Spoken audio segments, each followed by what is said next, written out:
થઈ શકે, ગુજરાતની શાંતિ દોડવાનો ફરી એકવાર પ્રયાસ કરવામાં આવી રહ્યો છે। ત્યારે અર્પણ અમારી સાથે જોડાઈ ગયા છે, એએમસીથી અમારી સાથે જોડાયા છે અને ત્યાંથી સતત અમને અપડેટ્સ આપી રહ્યા છે। અર્પણ, આ પ્રકારની ધમકીઓ છે તેને આપણે ક્યારેય હળવાશમાં ન લઈ શકાય, કારણ કે એવું પણ બને કે અત્યાર સુધી ધમકીભર્યા મેલ આવતા હોય અને કોઈ બીજી જગ્યાએ પણ બ્લાસ્ટ થઈ શકે છે।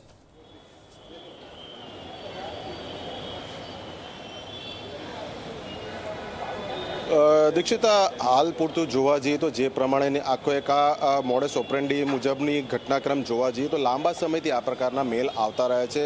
ગુજરાતનું નસીબ કહી શકીએ કે હજુ સુધી એક પણ આ ધમકી સાચી સાબિત નથી, કારણ કે વર્ષ 2008માં જે બોમ્બ બ્લાસ્ટ થયા તે બાદ ગુજરાતમાં એવી કોઈ મોટી આતંકી ઘટના બની નથી। પરંતુ કોઈ પણ રીતે આ ધમકીને હળવાશથી ન લઈ શકાય, કારણ કે પોલીસ તંત્ર, વહીવટી તંત્ર માટે ખૂબ જ આ ગંભીર વિષય હોય છે।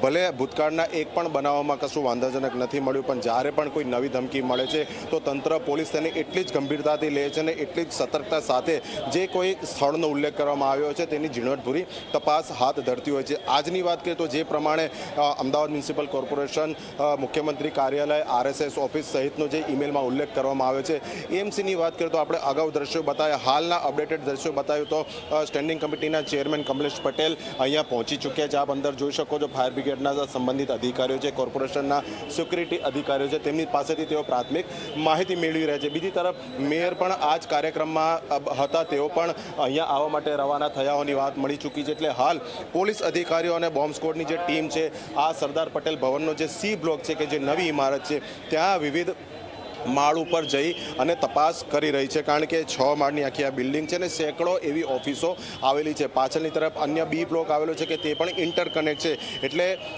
તમામે તમામ કચેરીઓ, તમામ રૂમમાં, તમામ ફ્લોરમાં જઈને તપાસ કરવામાં લાંબો સમય લાગી રહી શકે છે અને સૌ કોઈ એ જ પ્રાર્થના કરી રહ્યા છે કે ભૂતકાળના બનાવની જેમ આજની આ ધમકીની ઘટનામાં પણ કશું જ વાંધાજનક ન મળી આવે। દીક્ષિતા।